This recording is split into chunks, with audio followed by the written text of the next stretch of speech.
आज हम लोग जीडीसी 2013 आए हैं जो प्रश्न है जीडीसी 2013 में जो एग्जाम हुआ था उस पर जो प्रश्न आए हुए थे उन पर चर्चा करेंगे। ठीक है, हिंदी सब्जेक्ट रहेगा। जीडीसी 2013 में जो प्रश्न आए थे उन पर चर्चा करते हैं। ठीक है, पहला प्रश्न है उक्त व्यक्ति प्रकरण के रचयिता हैं। तो पहला प्रश्न है उक्त व्यक्ति प्रकरण के रचयिता हैं। पहला ऑप्शन है दामोदर शर्मा, बी ऑप्शन है हेमचंद्र, सी ऑप्शन है विजय सेन सूरी और डी ऑप्शन है शालिभद्र सूरी। तो उक्त व्यक्ति प्रकरण के रचयिता कौन माने जाते हैं? उक्त व्यक्ति प्रकरण किसकी रचना है? दामोदर शर्मा की रचना है। ठीक है ना, पहला उत्तर सही हो जाएगा। फिर इसके बाद अगला प्रश्न है, प्रश्न 2 है रणमल्ल छंद। रणमल्ल छंद नामक काव्य के रचयिता है। रणमल्ल छंद किसकी रचना है? पहला ऑप्शन है जगनी, बी ऑप्शन है मधुकर, सी है भट्टकेदार और डी है श्रीधर। तो रणमल्ल छंद किसकी रचना है? रणमल्ल छंद, रणमल्ल छंद के लेखक कौन है? इसका उत्तर क्या हो जाएगा? श्रीधर की रचना है रणमल्ल छंद। ठीक है ना, तो डी वाला ऑप्शन सही हो जाएगा। जगनी की रचना क्या है? परमाल रासो। जगनी की परमाल रासो है। ठीक है ना, ये भी महत्वपूर्ण रचना है। और परमाल रासो का एक नाम है आल्हा खंड। आल खंड, इसमें आल्हा और ऊदल, आल्हा और ऊदल नामक दो वीर सरदारों का चित्रण किया गया है। ठीक है ना।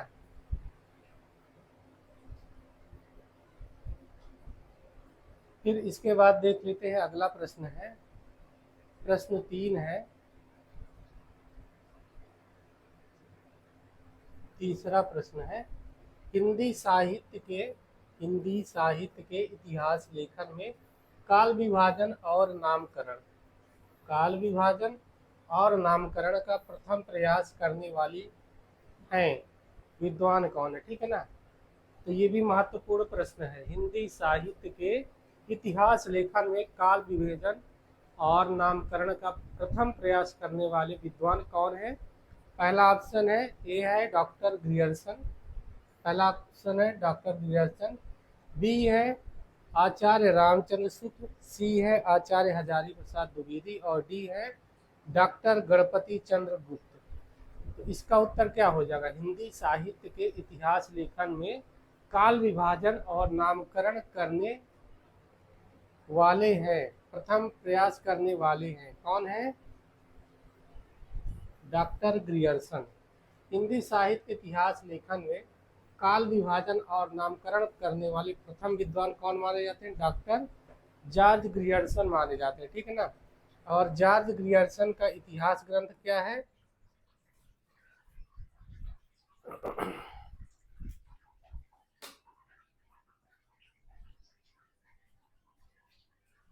ग्रियर्सन के इतिहास ग्रंथ का नाम है modern the modern vernacular vernacular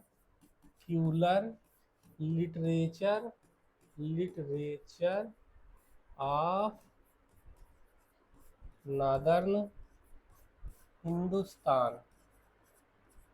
ये इनके इतिहास ग्रंथ का नाम है। और इसी इतिहास ग्रंथ में सबसे पहले काल विभाजन का और नामकरण करने का प्रयास किया गया है। शुक्ल जी के इतिहास ग्रंथ का क्या नाम है? हिंदी साहित्य का इतिहास, हिंदी साहित्य का इतिहास।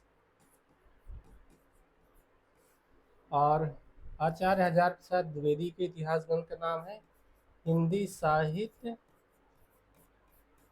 का आदिकाल, हिंदी साहित्य का आदिकाल। और एक है हिंदी साहित्य की भूमिका, हिंदी साहित्य की भूमिका।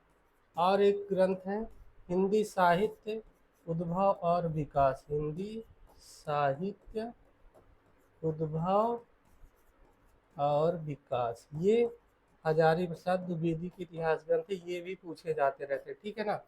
और यदि पूछता कि हिंदी साहित्य का प्रथम इतिहास ग्रंथ कौन है, तो प्रथम इतिहास ग्रंथ है इस्तवार द ला लिटरेट्यूर हिंदुस्तानी, ठीक है ना। ये गारसा द तासी के द्वारा लिखा जाता है, गारसा द तासी के द्वारा ये ग्रंथ लिखा जाता है। ये पहला इतिहास ग्रंथ है, ठीक है। फिर अगला प्रश्न देख लेते हैं।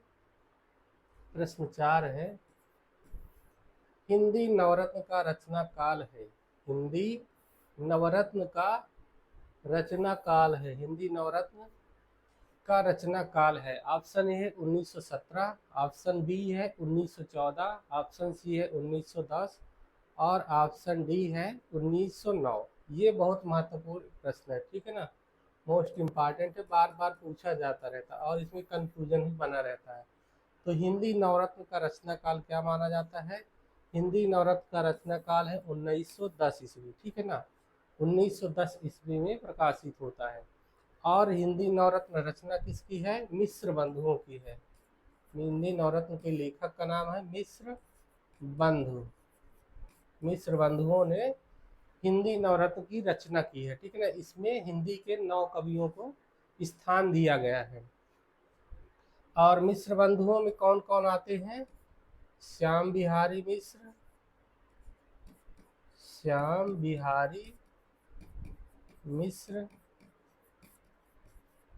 फिर है सुखदेव बिहारी मिश्र, सुखदेव बिहारी मिश्र।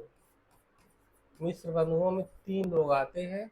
और तीसरे हैं गणेश बिहारी मिश्र, गणेश बिहारी मिश्र।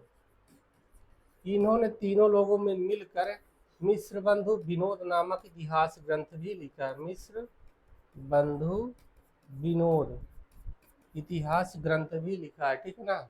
तो ये भी महत्वपूर्ण प्रश्न है। फिर अगला प्रश्न है, प्रश्न 5 है,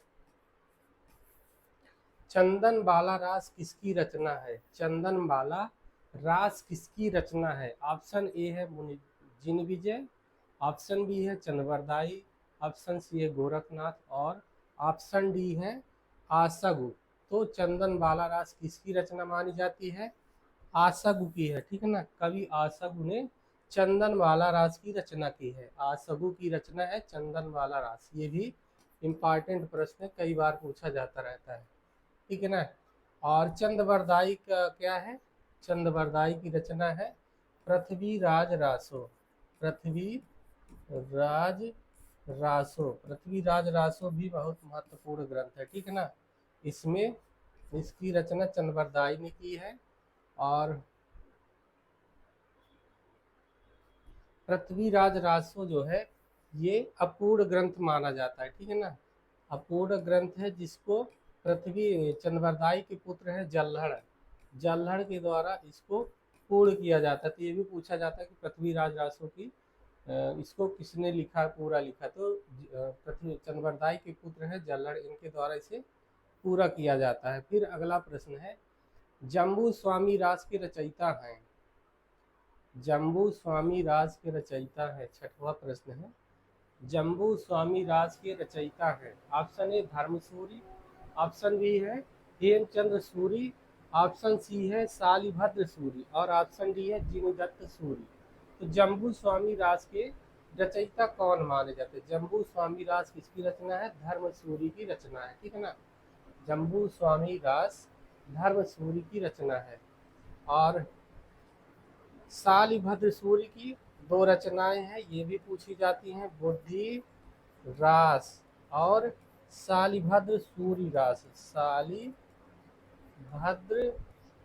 सूरी रास। जिनदत्त सूरी की क्या है? उपदेश रसायन रास, उपदेश रसायन रास। ये भी साथ में देख के चलते हैं। फिर अगला प्रश्न है, प्रश्न 7 है, 7वां प्रश्न है, हिंदी नई चाल में ढली। हिंदी नई चाल में ढली यह कथन किसका है? हिंदी नई चाल में ढली, यह कथन किसका है? ऑप्शन ए है महावीर प्रसाद द्विवेदी, ऑप्शन बी है श्याम सुंदर दास, ऑप्शन सी है राधा कृष्ण दास और ऑप्शन डी है भारतेंदु हरिश्चंद्र। तो इसका उत्तर क्या हो जाएगा? हिंदी नई चाल में ढली, यह कथन किसका है? महत्वपूर्ण प्रश्न है, ठीक है ना। भारतेंदु हरिश्चंद्र का कथन है हिंदी नई चाल में ढली। भारतेंदु ने काल चक्र की भूमिका में लिखा था कि हिंदी नई चाल में ढली, ठीक है। और भारतेंदु को देख लेते हैं, अब आ गए तो इनके पत्रिका पूछी जाती है। इन्होंने 3 पत्रों का संपादन किया, पत्रिका इनका देख लेते हैं। पहला है कवि वचन सुधा, कवि वचन सुधा। इसके बाद दूसरी पत्रिका है हरिश्चंद्र मैगजीन, हरिश्चंद्र चंद्रिका है, ठीक है ना। फिर इसका नाम हरिश्चंद्र मैगजीन हो जाता है। फिर इसके बाद है बाला बोधनी पत्रिका, बाला बोधनी पत्रिका। भारतेंदु के द्वारा 3 पत्रों का संपादन किया जाता है, कवि वचन सुधा, हरिश्चंद्र चंद्रिका और बाला बोधनी पत्रिका। महावीर प्रसाद द्विवेदी के पत्र का नाम है, क्या नाम है? सरस्वती। महावीर प्रसाद द्विवेदी ने सरस्वती पत्रिका का संपादन किया है। 1903 से लेकर 1920 ईस्वी तक इसके संपादक रहते हैं, ठीक है ना। फिर अगला प्रश्न देख लेते हैं, महावीर प्रसाद द्विवेदी सरस्वती पत्रिका के संपादक कब बने? अभी इस पर चर्चा हो चुकी है, ठीक है ना, जस्ट अभी हुई है। तो महावीर प्रसाद द्विवेदी सरस्वती पत्रिका के संपादक कब बने थे, पूछ रहा है, ठीक है ना। ऑप्शन ए है 1901, ऑप्शन बी है 1903, ऑप्शन सी है 1904 और ऑप्शन डी है 1905 ईस्वी। तो इसका उत्तर क्या हो जाएगा? कमेंट में दीजिएगा, क्योंकि जस्ट इससे पहले भी इस पर चर्चा हो चुकी है, ठीक है ना। महावीर प्रसाद द्विवेदी ने सरस्वती पत्रिका का संपादन कब किया है, इसका उत्तर कमेंट में देना है। फिर अगला प्रश्न है, पौमचर्यु के रचनाकार हैं, पौमचर्यु के रचनाकार हैं। पौमचर्यु किसकी रचना है? पौमचर्यु के रचनाकार पूछ रहा है। ऑप्शन ए है पुष्यदंत, ऑप्शन बी है सरापा, ऑप्शन सी है स्वयंभू और डी ऑप्शन है कंडपा। पौमचर्यु किसकी रचना है? पौमचर्यु के रचनाकार कौन है? महत्वपूर्ण प्रश्न है, ठीक है ना, इंपॉर्टेंट प्रश्न बार बार पूछा जाता रहता है। पौमचर्यु किसकी रचना है? स्वयंभू की रचना है, स्वयंभू, स्वयंभू का पौमचर्य है, ठीक है ना। पौमचर्यु के रचनाकार कौन है? स्वयंभू। और पौमचर्यु में राम कथा का चित्रण किया गया है, राम कथा का चित्रण इस ग्रंथ में किया गया है। अब देख लेते हैं पुष्यदंत की रचना क्या है। महापुराण है, महापुराण। और राय कुमार चर्यु, राय कुमार चर्यु। एक और है जसहर चर्यु, जसहर चर्यु। ये 3 रचना है, ठीक है ना। सराहपा की भी रचना इंपॉर्टेंट है, इनकी रचना है दोहा कोश, सराहपा का है दोहा कोश। स्वयंभू की पौमचर्यु है, ठीक है ना। फिर अगला प्रश्न है, बीसल देव रासो का अंगीरस है, बीसल देव रासो का अंगीरस क्या है? ये भी प्रश्न बार बार पूछा जाता रहता है, ठीक है ना। बीसल देव रासो का अंगीरस है, अंगीरस क्या है? ऑप्शन ए है श्रृंगार, बी है वीर, सी है रौद्र और डी है शांत। तो बीसल देव रासो का अंगीरस क्या है? बीसल देव रासो का अंगीरस श्रृंगार रस माना जाता है, ठीक है ना। श्रृंगार से पहला ऑप्शन सही हो जाएगा। और बीसल देव रासो का रचना किसने की है? बीसल देव रासो की रचना किसने की है? तो बीसल देव रासो, इसकी रचना है नरपति नाल, नरपति नाल की रचना है, ठीक है ना। नरपति नाल ने बीसल देव रासो की रचना की है। और इसमें राजा बीसल देव है, उनका चित्रण किया गया है, ठीक है ना। एक बार अपनी पत्नी से रूठ करिए उड़ीसा चले जाते हैं। ये जो पूरा ग्रंथ है 3 भागों में बटा हुआ है, 3 भाग हैं। पहले भाग में राजा का विवाह होता है और दूसरे भाग में ये रूट कर उड़ीसा चले जाते हैं, और जो तीसरा भाग होता है उसमें ये वापस फिर से आते हैं। ठीक है ना, तो ये भी महत्वपूर्ण ग्रंथ है। फिर इसके बाद देख लेते हैं कुमार रासो के रचयिता का नाम क्या। अगला प्रश्न है कुमार रासो के रचयिता का नाम है। पूरा कुमार रासो के रचयिता कौन है? ऑप्शन ए है जल्लड़, बी है जगनिक, सी है दलपति विजय और डी है नरपति नाल। तो इसका उत्तर क्या हो जाएगा? बीसल देवरासो के रचयिता का नाम क्या है?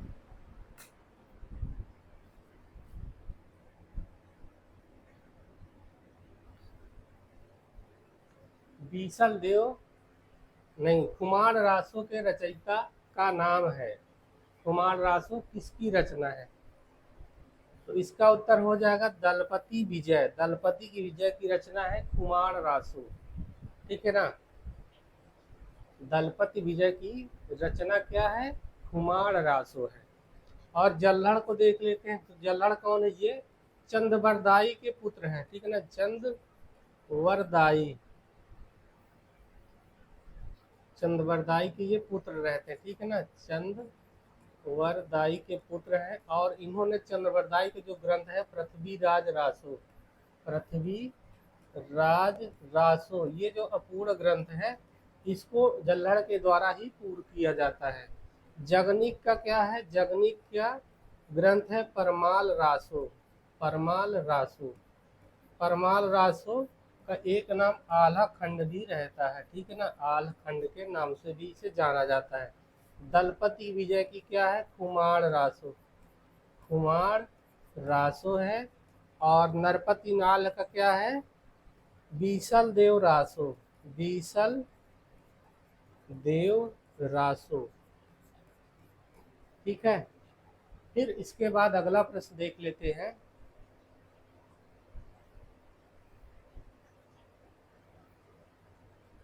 अगला प्रश्न है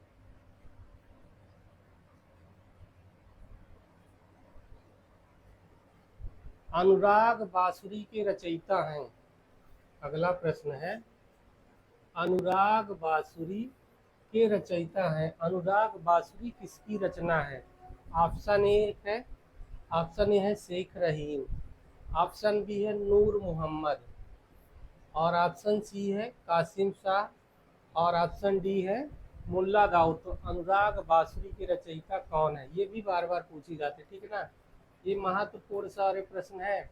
अनुराग बांसुरी के रचयिता हैं। तो अनुराग बांसुरी किसकी रचना है? नूर मोहम्मद की है। नूर मोहम्मद की 2 रचनाएं है। ठीक है ना, पहली है इंद्रावती, इंद्रावती, और दूसरा है अनुराग बांसुरी,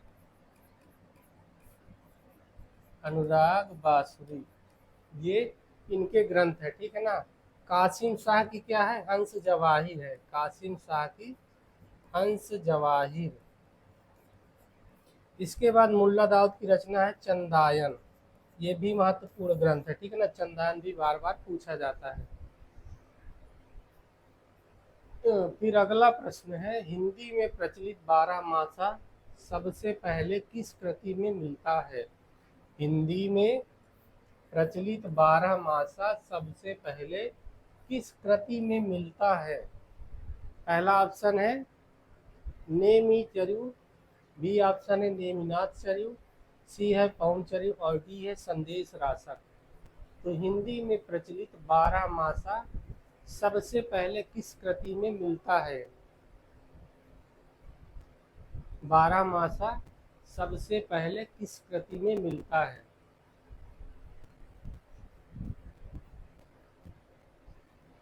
तो इसका उत्तर हो जाएगा नेमिनाथ चर्यु। ठीक है ना,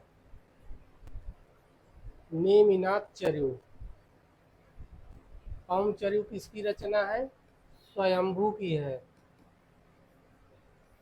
स्वयंभू की है। शब्द संदेश राशक अब्दुल रहमान, अब्दुल रहमान, ये भी महत्वपूर्ण ग्रंथ है, ठीक है ना। संदेश राशक अब्दुल रहमान की है।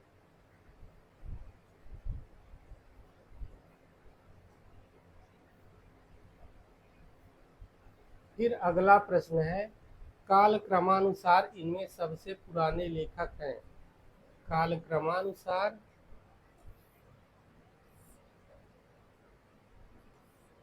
क्या हुआ?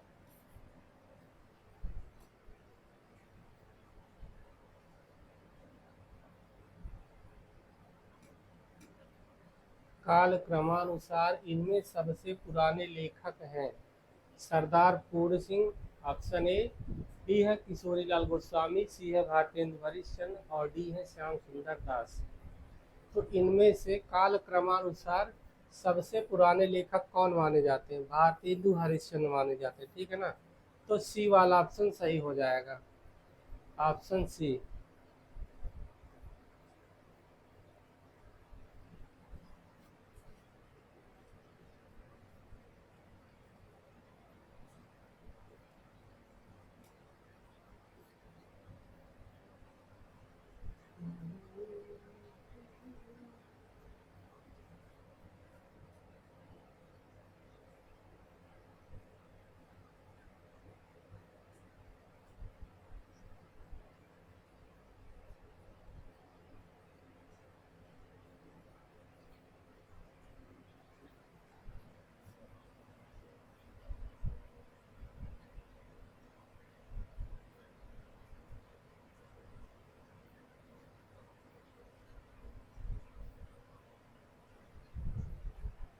इसका उत्तर क्या हो जाएगा? भारतेंदु हरिश्चंद्र, ठीक है।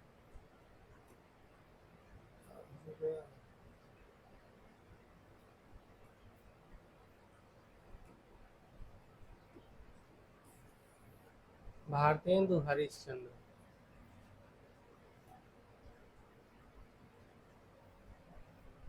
फिर इसके बाद अगला प्रश्न है, भक्ति काल के कृष्ण भक्ति, भक्ति काल के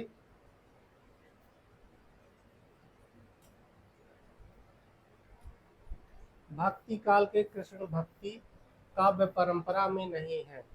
कौन नहीं है? प्रश्न है, भक्ति काल के कृष्ण भक्ति काव्य परंपरा में नहीं है। पहला ऑप्शन है सूरदास, बी है परमानंद दास, सी है सुंदर दास और डी है नंददास। तो भक्ति काल की कृष्ण भक्ति काव्य परंपरा में किसका नाम नहीं आता है? कौन नहीं है? सुंदर दास। सी वाला ऑप्शन सही हो जाएगा ना, सी वाला सही हो जाएगा। सुंदर दास भक्ति काल के कृष्ण भक्त कवियों में नहीं है और सुंदर दास सबसे ज्यादा पढ़े लिखे विद्वान माने जाते हैं, ठीक है ना। सूरदास की रचना देख लेते हैं। सूर सागर है, सूर सागर, सूर सारावली, सूर सारावली और साहित्य लहरी, इनके 3 ग्रंथ हैं। साहित्य लहरी, ठीक है। फिर इसके बाद अगला प्रश्न है, आचार्य रामचंद्र शुक्ल हिंदी रीति ग्रंथों की अखंड परंपरा किससे मानते हैं? आचार्य रामचंद्र शुक्ल हिंदी रीति ग्रंथों की अखंड परंपरा किससे मानते हैं? ऑप्शन ए है केशवदास, बी है चिंतामणि त्रिपाठी, सी है कृपाराम और डी है देव। तो आचार्य रामचंद्र शुक्ल हिंदी रीति ग्रंथों की अखंड परंपरा किससे मानते हैं? किससे मानते हैं? चिंतामणि त्रिपाठी से मानते हैं, ठीक है ना। तो बी वाला ऑप्शन सही हो जाएगा। और केशवदास की रचना देख लेते हैं। कवि प्रिया, कवि प्रिया है, रसिक प्रिया है, रसिक प्रिया।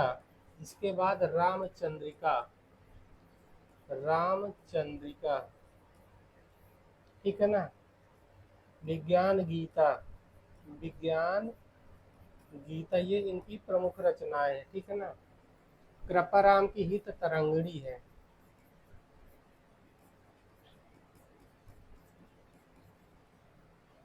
चिंतामणि त्रिपाठी की क्या है? कविकुल कल्पतरु। कविकुल कल्पतरु। काव्य विवेक। काव्य विवेक और है कवित रामायण। ठीक है ना, ये इनकी रचना है। देव की रचना है भाव विलास, भवानी विलास, भाव विलास, भवानी विलास। इसके बाद है जाति विलास, जाति विलास, फिर रस विलास। ये इनकी रचना है, ठीक है ना। फिर इसके बाद अगला प्रश्न देख लेते हैं।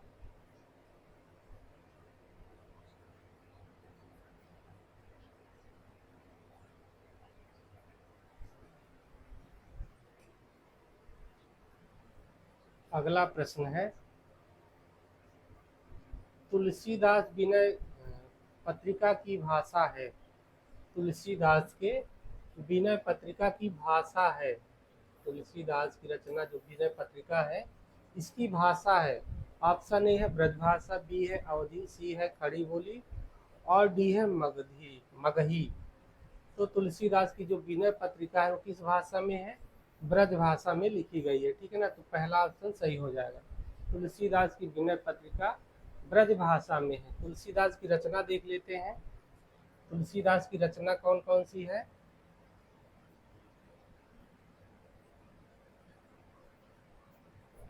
इनकी रचनाएं जो हैं, कहाँ से शुरू करें? चलो, विनय पत्रिका है, कवितावली है, कवितावली है, दोहावली है, दोहावली, पार्वती मंगल, पार्वती मंगल, जानकी मंगल, जानकी मंगल, ठीक है, बरवे नायिका भी।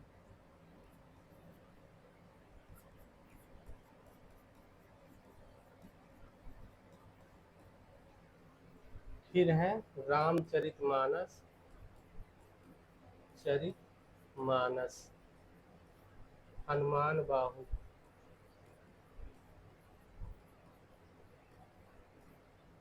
ठीक है।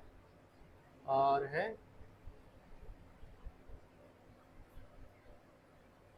और भी हैं, तो रामचरितमानस पे देख लेते हैं। ये महत्वपूर्ण की रचना है रामचरितमानस। रामचरितमानस में 7 कांड हैं, ये पूछे जाते रहते हैं। तो 7 कांड कौन कौन से हैं?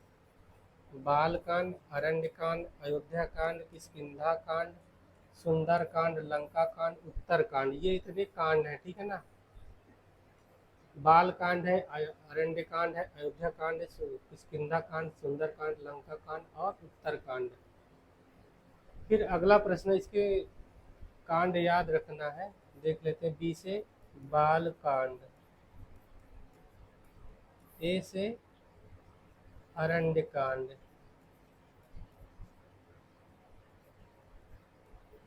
ए से अयोध्या कांड,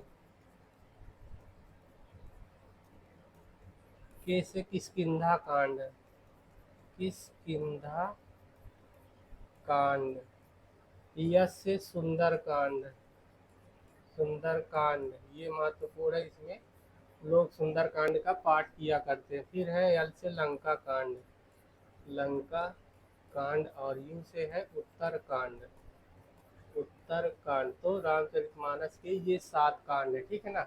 इसके बाद अगला प्रश्न देख लेते हैं। अगला प्रश्न है निम्नलिखित में से निम्बार्काचार्य का किससे संबंध है? निम्नलिखित में से निम्बार्काचार्य का किससे संबंध है? निम्बार्काचार्य का संबंध किससे है?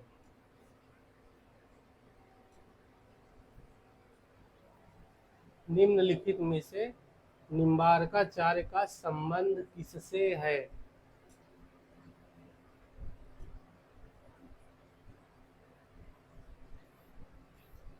निम्बार्काचार्य का संबंध पूछ रहा है।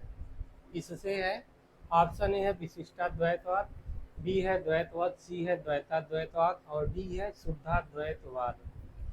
तो इसका उत्तर क्या हो जाएगा? निम्बार्काचार्य का संबंध किससे रहता है? द्वैताद्वैतवाद। सी वाला ऑप्शन सही हो जाएगा। ठीक है, इसके लिए एक सूत्र है, वीर दम सुवि असम और ददनी, है ना। तो बी से हो गया विशिष्टाद्वैतवाद, विशिष्टाद्वैतवाद।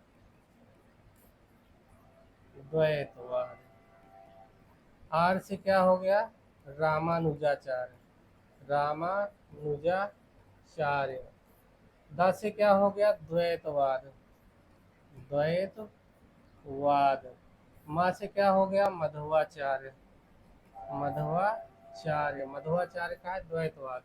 सु से क्या हो गया? शुद्धाद्वैत, शुद्धाद्वैतवाद। ठीक है ना। वी से क्या हो गया? विष्णु स्वामी, वी से विष्णु स्वामी हो गए, तो विष्णु स्वामी का शुद्धाद्वैत हो गया। आ से क्या हो गया? अद्वैतवाद, अद्वैतवाद। और सा से क्या हो गया? शंकराचार्य, शंकराचार्य का क्या हो गया? अद्वैतवाद। इसके बाद डबल दा है तो द्वैताद्वैत हो गया, द्वैताद्वैतवाद। द्वैतावाद नी से क्या हो गया? निम्बकाचार्य, निम्बार्काचार्य। ठीक है ना। ये हो गया सूत्र।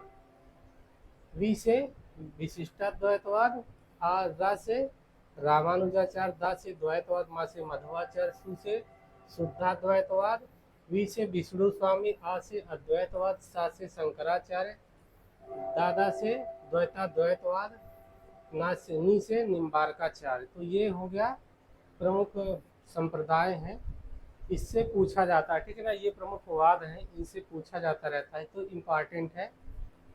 वाद हैं, एक दो वाद पूछ लेता है। ठीक है ना। तो ऐसे याद कर लीजिएगा, हो जाएगा। फिर इसके बाद अगला प्रश्न है,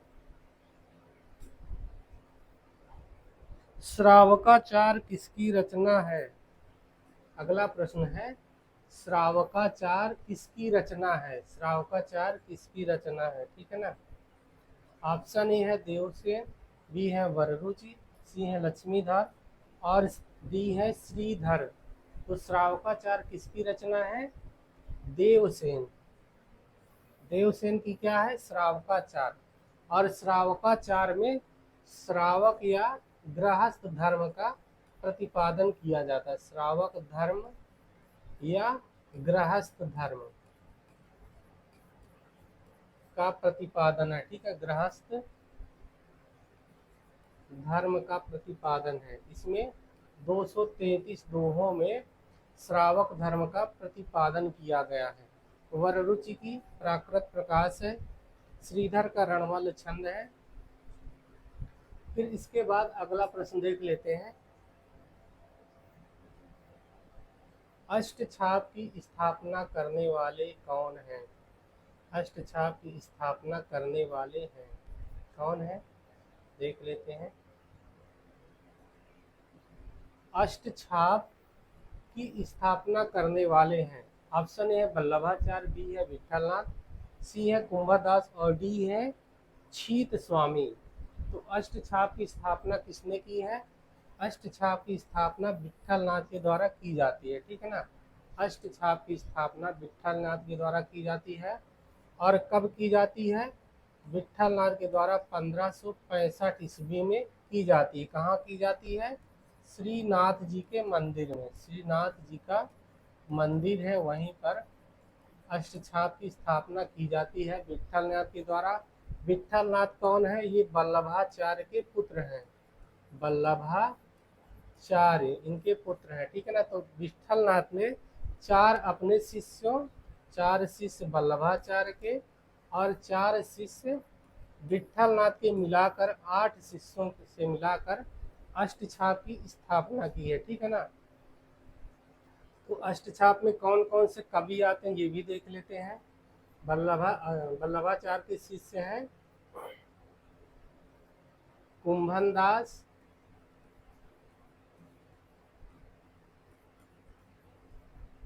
सूरदास, परमानंद दास, और कौन है? कृष्णदास।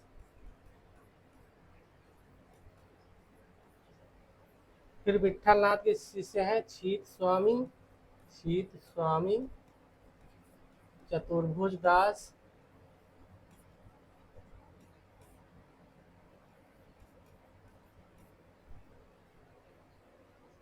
नंददास, और एक कौन है? एक और है, ठीक है ना। तो 4 वल्लभाचार्य के शिष्य और 4 विठलनाथ ने अपने शिष्यों को मिलाकर अष्टछाप की स्थापना की है। अष्टछाप की स्थापना 1565 ईस्वी में की गई, ये भी पूछा जाता है। फिर इसके बाद अगला प्रश्न है, कृष्ण गीतावली के रचयिता हैं। कृष्ण गीतावली के रचयिता का नाम है। ऑप्शन ए है सूरदास, बी है तुलसीदास, सी है केशवदास और डी है नाभादास। तो कृष्ण गीतावली किसकी रचना है? कृष्ण गीतावली तुलसीदास की है, ठीक है ना। तुलसीदास सही हो जाएंगे। सूरदास की रचना क्या है? सूर सागर है, सूर सारावली है, सूर सारावली, और साहित्य लहरी ये इनके ग्रंथ हैं। तुलसीदास की गीतावली है, कृष्ण गीतावली है, रामचरितमानस है, और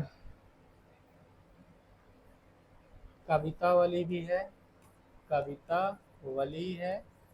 पार्वती मंगल है, जानकी मंगल है, पार्वती मंगल और जानकी मंगल भी है, हनुमान बाहु है, कई रचना है। केशवदास की रचना है कवि प्रिया, रसिक प्रिया और रामचंद्रिका की रचना केशवदास ने एक रात में की थी, ठीक है ना। फिर इसके बाद है विज्ञान गीता जहांगीर जस चंद्रिका। फिर है नाभादास की रचना है भक्तमाल, ये भी महत्वपूर्ण रचना है, ठीक है ना। फिर इसके बाद अगला प्रश्न देख लेते हैं। जिनको डिटेल नहीं देखना सीधे से थोड़ा सा फॉरवर्ड कर देंगे। डिटेल बताने भी रहता है सारी रचना, जिसको कुछ भी ज़्यादा नहीं पता है उसकी भी रिपीट हो जाएंगे, रिवीजन हो जाएगा। अब अगला प्रश्न है, नागरी प्रचारणी सभा की स्थापना किस वर्ष हुई थी? नागरी प्रचारणी सभा की स्थापना किस वर्ष हुई थी? अभी हायर के एग्जाम में प्रश्न पूछा गया था, नागरी प्रचारणी की स्थापना कब हुई थी? पहला ऑप्शन है 1895, बी ऑप्शन है 1995, सी है 1893 और डी है 1757। तो नागरी प्रचारणी सभा की स्थापना कब होती है? 1893 ईस्वी से नागरी प्रचारणी सभा की स्थापना 1893 में होती है, और ये काशी में है, ठीक है ना, बनारस में काशी नागरी प्रचारणी है। फिर इसके बाद अगला प्रश्न देख लेते हैं, गोरखबानी ग्रंथ के संपादक हैं। गोरखबानी ग्रंथ के संपादक कौन है? पहला ऑप्शन है गोरखनाथ, बी है पीतम्बर दत्त बड़तवाल, सी है रामचंद्र शुक्ल और डी है राम नरेश त्रिपाठी। तो गोरखबानी ग्रंथ के संपादक कौन है?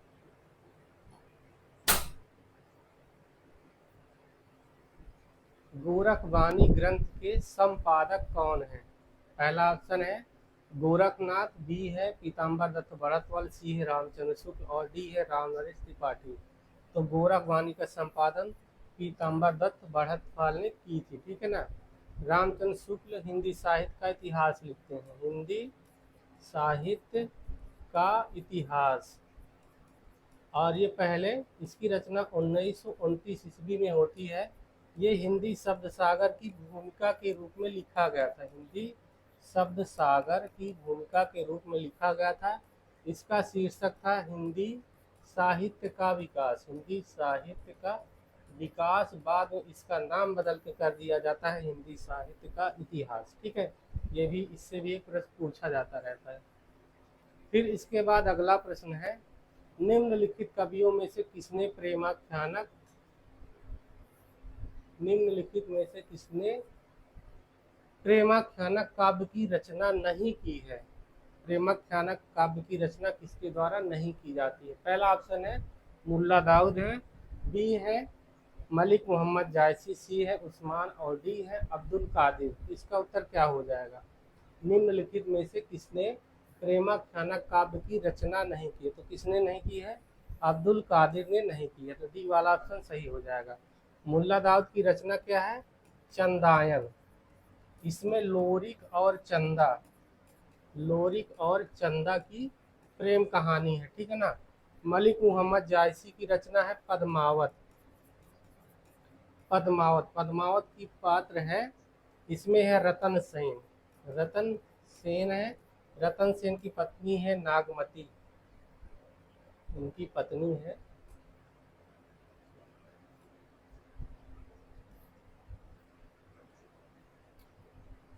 सॉरी,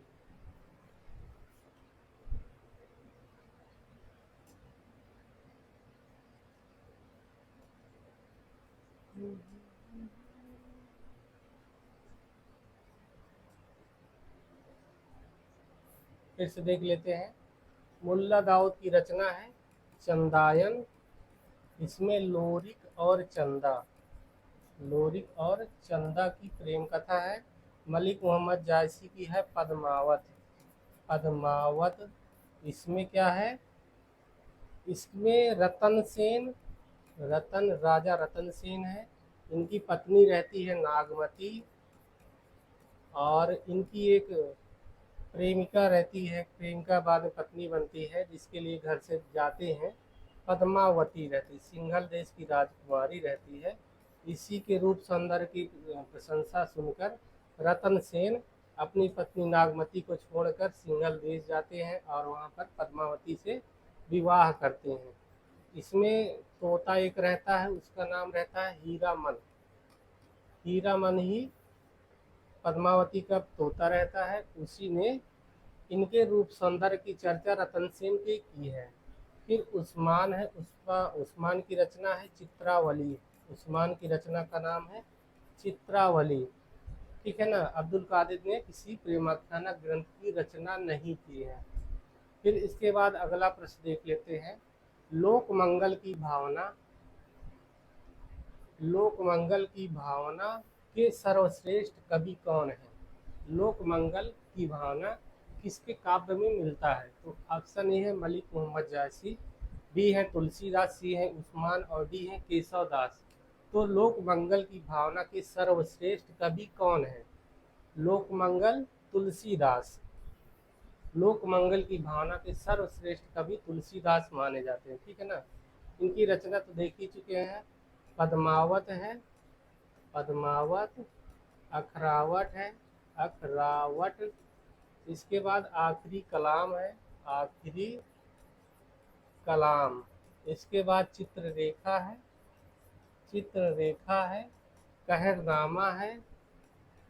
कहरनामा है, मसलनामा है। इसके बाद कन्हावत है। ये मलिक मोहम्मद जायसी की रचना है। ठीक है ना। तुलसीदास की प्रमुख रचना है रामचरितमानस। रामचरितमानस ये अवधी भाषा में लिखी गई है। ठीक है ना। अवधी भाषा में लिखी गई है। इसके बाद कवितावली है,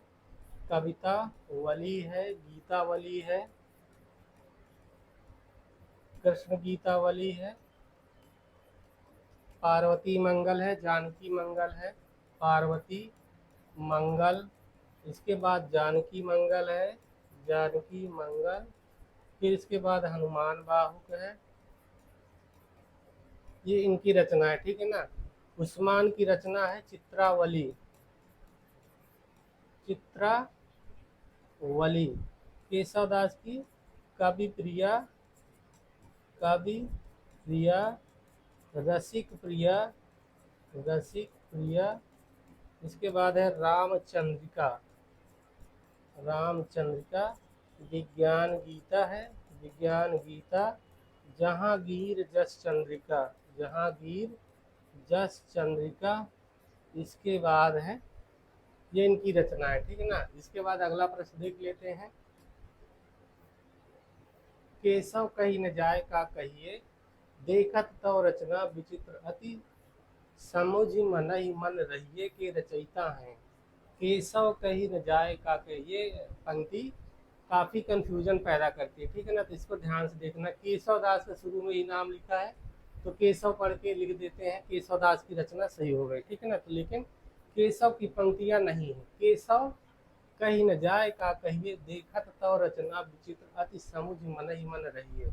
ऑप्शन ए है तुलसीदास, बी है रहीमदास, सी है केशवदास और डी है भारतेंदु हरिश्चंद्र। इसमें अगर कोई ध्यान नहीं देता तो केशव देखकर यहाँ पर केशवदास को टिक कर देते हैं, लेकिन केशवदास की रचना नहीं है, ये है तुलसीदास की रचना है, ठीक है ना। तुलसीदास की पंक्ति है। फिर इसके बाद अगला प्रश्न देख लेते हैं। राम कथा उत्पत्ति और विकास के लेखक हैं। राम कथा उत्पत्ति और विकास के लेखक कौन है? ऑप्शन ए है राधाचरण गोस्वामी, बी है कामिल बुल्गे और सी है रामचंद्र शुक्ल, डी है डॉक्टर नगेंद्र। तो राम कथा उत्पत्ति और विकास किसकी है? कामिल बुल्गे। बी वाला ऑप्शन सही हो जाएगा। फिर अगला प्रश्न, विनय पत्रिका किस भक्ति काव्य परंपरा की रचना है? विनय पत्रिका किस भक्ति काव्य परंपरा की रचना है? किस भक्ति परंपरा की है? ऑप्शन ए है कृष्ण भक्ति पर काव्य परंपरा, बी है राम भक्ति काव्य परंपरा, सी है निर्गुण काव्य परंपरा, डी है शिव भक्ति काव्य परंपरा। तो विनय पत्रिका किस भक्ति काव्य परंपरा की रचना है? तुलसीदास की है। इसकी रचना किसके द्वारा की जाती है? तुलसीदास। तो तुलसीदास क्या है? राम भक्त कवि हैं, ठीक है ना। तो बी वाला ऑप्शन सही हो जाएगा। राम भक्ति परंपरा का काव्य है, तुलसीदास की रचना है। और इनका जो रामचरित मानस है, इसको ध्यान देना है। रामचरित मानस, इसकी रचना 2 वर्ष और 7 महीने में होती है, ये भी पूछा जा रहा था, ठीक है ना। इसकी रचना 2 वर्ष 7 महीना में होती है और इसमें 7 कांड हैं, ये भी पूछा जाता है। कौन कौन से हैं? बाल कांड, अयोध्या कांड, अरण्य कांड, सुंदर कांड, लंका कांड, उत्तर कांड नहीं, यहाँ पे के है किष्किंधा कांड, ठीक है ना। बाल कांड, अयोध्या कांड, अरण्य कांड, किष्किंधा कांड, सुंदर कांड, लंका कांड और उत्तर कांड, ये इसके 7 कांड हैं। फिर से देख लेते हैं। बाल कांड, अयोध्या कांड, अरण्य कांड, किष्किंधा कांड, सुंदर कांड, लंका कांड और उत्तर कांड। तो 7 कांड याद रखना है। इसके बाद अगला प्रश्न देख लेते हैं। निम्नलिखित में से एक युग्म सही है, बाकी गलत है, ठीक है ना। कौन सा सही है ये देखना है। निम्नलिखित में से एक युग्म सही है, कौन सा सही है? रामानुजाचार्य द्वैताद्वैतवाद, निम्बारकाचार्य विशिष्टाद्वैतवाद, मध्वाचार्य अद्वैतवाद, वल्लभाचार्य शुद्धाद्वैतवाद। तो इसमें से कौन सा सही है? इसका उत्तर हो जाएगा वल्लभाचार्य का शुद्धाद्वैतवाद, ये वाला सही हो जाएगा। बाकी रामानुजाचार्य का द्वैतवाद नहीं है, इसका अभी बताए हैं। इसका एक शार्ट ट्रिक है, वीर दम सुबी आसन और ददनी, ठीक है ना। वी से विशिष्टाद्वैतवाद, रामानुजाचार्य कहाँ पर? यहाँ पर रामानुजाचार्य है, लेकिन द्वैताद्वैतवाद है। द्वैताद्वैत किसका है? निम्बारकाचार्य का। फिर अगला है निम्बारकाचार्य का, यहाँ पे दे रहा है द्वैताद्वैतवाद, तो ये भी गलत हो गया, ये भी गलत हो गया। मध्वाचार्य का क्या है? मध्वाचार्य का द्वैतवाद है, ठीक है ना। तो यहाँ पर अद्वैतवाद दिया शंकराचार्य का, ये भी गलत हो गया। तो डी वाला ऑप्शन सही है, वल्लभाचार्य का शुद्धाद्वैतवाद है। वी से क्या हो गया? विशिष्टाद्वैतवाद, विशिष्टाद्वैतवाद किसका है? रामानुजाचार्य का, रामानुजाचार्य का है। फिर है दम द्वैतवाद, द्वैतवाद किसका है? मध्वाचार्य का है। फिर है शुद्धाद्वैतवाद, शुद्धाद्वैत विष्णु स्वामी, ठीक है ना। और विष्णु स्वामी के बाद वल्लभाचार्य माने जाते हैं, ठीक है ना। तो विष्णु स्वामी के साथ साथ वल्लभाचार्य भी है, तो ये भी सही होगा। शुद्धाद्वैतवाद विष्णु स्वामी। आज से अद्वैतवाद है, अद्वैतवाद सा से शंकराचार्य हो गया, शंकराचार्य हो गया। फिर है द्वैताद्वैतवाद, द्वैतवाद निम्बार्काचार्य का हो गया। तो ये हो गया, ठीक है। फिर इसके बाद अगला प्रश्न है,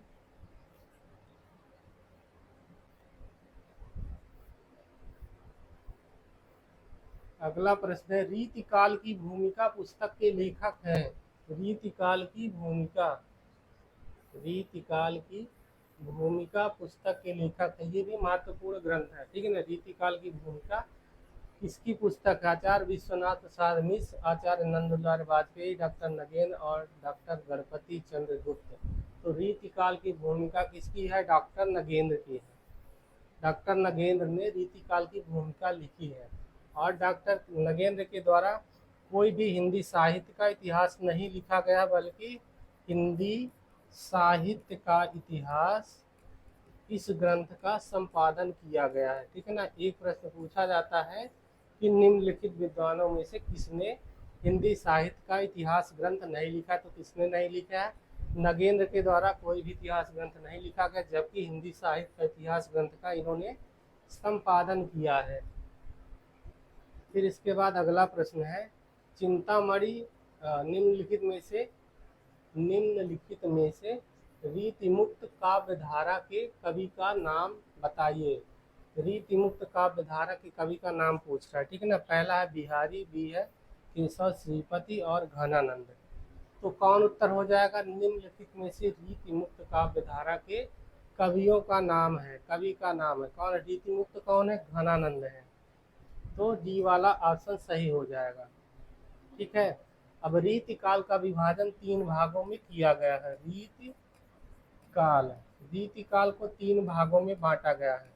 पहला है रीतिबद्ध काव्य, जिन्होंने बंधी हुई परिपाटी में रीति ग्रंथों की रचना की है, ठीक है ना। रीतिबद्ध काव्य। इसके बाद है रीति सिद्ध कवि, रीति सिद्ध काव्य। रीति सिद्ध कवियों में कौन आते हैं? जिन्होंने रीति के कोई लक्षण ग्रंथ नहीं लिखे हैं, लेकिन इसी आधार पर रचनाएं की हैं। फिर है रीति मुक्त काव्य। रीति मुक्त काव्य कवि वे हैं जिन्होंने स्वच्छंद रूप से काव्य रचना की है, ठीक है ना। तो रीति बद्ध में आते हैं चिंतामणि है, देव है, भिखारी दास आदि हैं। चिंतामणि, देव, भिखारी दास आदि हैं। रीति सिद्ध में बिहारी आते हैं। और रीति मुक्त में आते हैं घनानंद, बोधा, आलम, ठाकुर। ये प्रमुख 4 रूप हैं, लेकिन द्विजदेव भी माने जाते हैं, द्विजदेव, ठीक है ना। तो रीतिकाल से ये भी पूछ लिया करता है कभी कभी। रीतिकाल के 3 भागों में है, रीतिबद्ध काव्य, रीति सिद्ध काव्य और रीति मुक्त काव्य। रीतिबद्ध में चिंतामणि, देव, भिखारी दास आदि के कई लोग आते हैं। रीति सिद्ध में बिहारी आते हैं। रीति मुक्त में घनानंद, बोधा, आलम और ठाकुर आते हैं, द्विजदेव भी आते हैं, ठीक है ना। तो इससे भी एक प्रश्न पूछा जाता है। फिर अगला प्रश्न है एक थाल मोती से भरा, सबके सिर पर औंधा धरा। एक थाल मोती से भरा, सबके सिर पर औंधा धरा, चारों ओर वह थाली फिरे, उस मोती उससे एक ना गिरे। यह पंक्तियां किसकी है?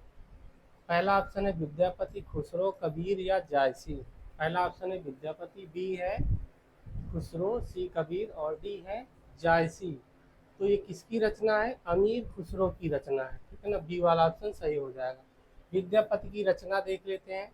कीर्ति लता, कीर्ति लता है, कीर्ति पताका है, कीर्ति पताका है और पदावली है। और भी रचनाएं हैं। पदावली इनकी मैथिली भाषा में है, मैथिली में है, और बाकी ये दोनों अवहट्ट भाषा में है, अवहट्ट।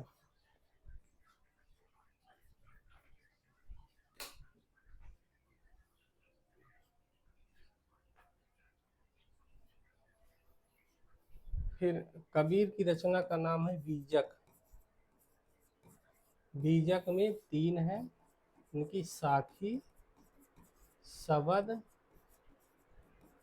और रामायणी, तीनों का संकलन है, ठीक है ना। जायसी की है पद्मावत, जायसी की प्रमुख रचना है पद्मावत, अखरावत, आखिरी कलाम। फिर इसके बाद अगला प्रश्न देख लेते हैं। निम्नलिखित कवियों में से किसे प्रेम की पीर का कवि कहा गया है? निम्नलिखित कवियों में से किसे प्रेम की पीर का कवि कहा जाता है? पहला ऑप्शन है विद्यापति, बी है खुसरो, सी है रसखान और डी है घनानंद। तो निम्नलिखित कवियों में से किसे प्रेम की पीर का कवि कहा जाता है? किसे कहा जाता है? घनानंद को कहा जाता है। घनानंद रीति मुक्त काव्यधारा के प्रतिनिधि कवि हैं। रीति मुक्त, ठीक है ना, रीति काल के जो रीति मुक्त काव्यधारा है उसके कवि हैं। और रीति मुक्त में 4 लोग आते हैं, घनानंद, बोधा, आलम, ठाकुर, ये चारों प्रमुख हैं। द्विजदेव भी आते हैं, ठीक है ना। तो घनानंद को प्रेम की पीर का कवि कहा जाता है। फिर इसके बाद अगला प्रश्न है, अमी हलाहल मद भरे, अमी हलाहल, अमी हलाहल मद भरे श्वेत श्याम रत्नार किस कवि की पंक्ति है? बिहारी, केशव, रसलीन या मतीराम? तो किसकी रचना है? अमी हलाहल मद भरे श्वेत श्याम रत्नार किस कवि की पंक्ति है? महत्वपूर्ण पंक्ति है, बार बार पूछी जाती रहती, ठीक है ना। तो किसकी है? रसलीन की है। रसलीन की रचना है अमी हलाहल मद भरे श्वेत श्याम रत्नार। बिहारी की रचना देख लेते हैं। बिहारी के द्वारा बिहारी सतसई की रचना की गई है। बिहारी सतसई की रचना की है जिसमें 719 दोहे हैं, ठीक है ना। केशव दास की रचना तो कई बार हो चुकी है। कवि प्रिया है, रसिक प्रिया है और रामचंद्रिका है, ये प्रमुख है। रसलीन का क्या हो गया? रस प्रबोध और अंग दर्पण है।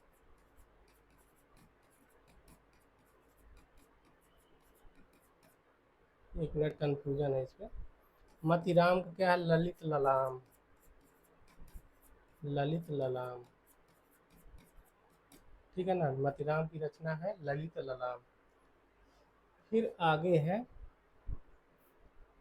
अगला प्रश्न, निम्नलिखित में से कौन सा रासो आल्हा खंड के नाम से प्रसिद्ध है? निम्नलिखित में से कौन सा रासो आल्हा खंड के नाम से प्रसिद्ध है? इसकी चर्चा भी कई बार हो चुकी है, ठीक है ना। पहला ऑप्शन है पृथ्वीराज रासो, बी है कुमार रासो, सी है परमाल रासो और डी है बीसल देव रासो। तो निम्नलिखित में से रासो कौन सा जिसमें आल्हा खंड के नाम से भी जाना जाता है? तो परमाल रासो को आल्हा खंड के नाम से जाना जाता है। और परमाल रासो रचना किसकी है? जगनी की है, जगनी की रचना है, ठीक है ना।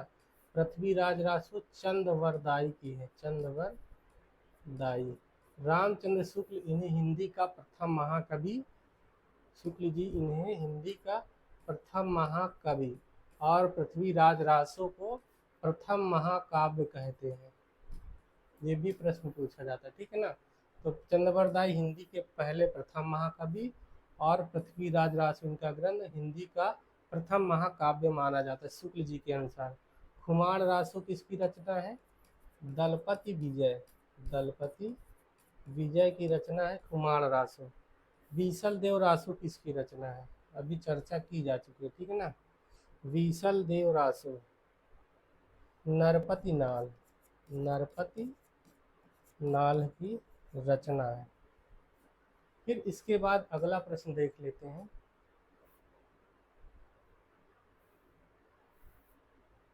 जगत विनोद किसकी रचना, किस कवि की? जगत विनोद की रचना किस कवि ने की है? जगत विनोद की रचना किस कवि ने की है? किसने की है? चिंतामणि, तोष, पद्माकर या रसलीन? तो इसका उत्तर क्या होगा? जगत विनोद की रचना किसने की है?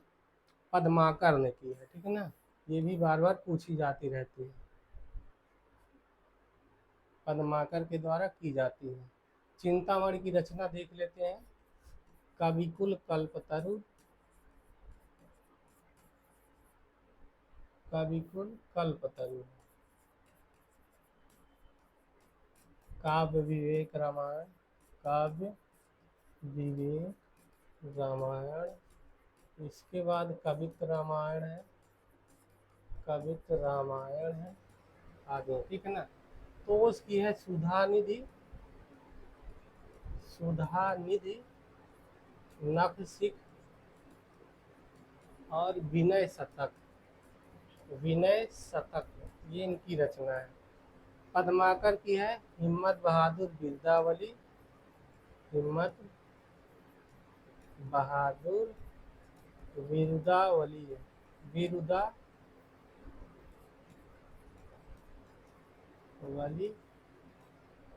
जगत विनोद भी है,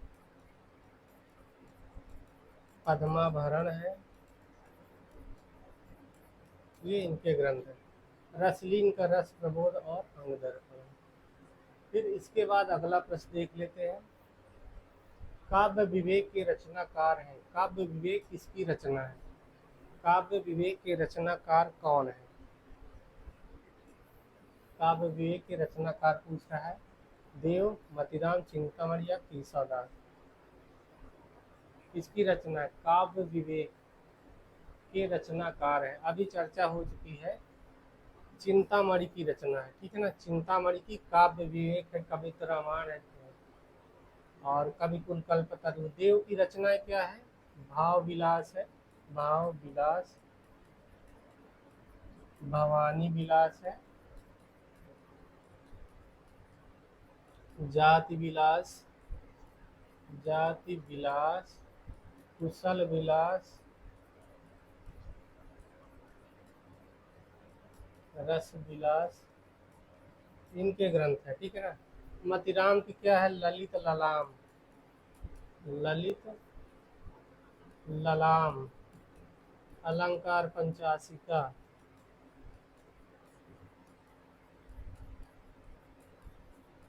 चिंतामणि की अभी देख चुके हैं, कविकुल कल्पतरु, कविकुल कल्पतरु, काव्य विवेक, काव्य विवेक, कवित्र रामायण, ये इनकी रचना है, ठीक है ना। आदि। केशवदास की है कवि प्रिया, कवि प्रिया, रसिक प्रिया, रसिक प्रिया, रामचंद्रिका, विज्ञान गीता। जिसको डिटेल नहीं देखना स्किप कर देंगे। फिर इनके बाद अगला प्रश्न है। फागु की भीड़ अभीरन में गए गोविंद लै गई भीतर गोरी।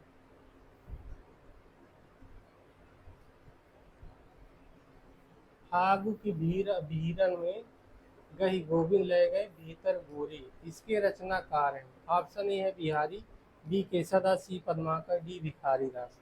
तो इसका उत्तर क्या हो जाएगा? पद्माकर की रचना है, ठीक है ना। पद्माकर की पंक्ति है, फागु की भीड़ अभीरन में गही गोविंद ले गए भीतर गोरी, कई बार पूछी जा चुकी है। फिर इसके बाद है कामानी को छायावाद का उपनिषद किसने कहा? कामानी को छायावाद का उपनिषद किसने कहा है? नगेंद्र ने, गजानन माधव मुक्तिबोध ने, इंद्रनाथ मदान ने या शांति प्रिय द्विवेदी ने? तो किसने कहा है? कामानी को छायावाद का उपनिषद शांति प्रिय द्विवेदी कहते हैं। डी वाला ऑप्शन सही हो जाएगा।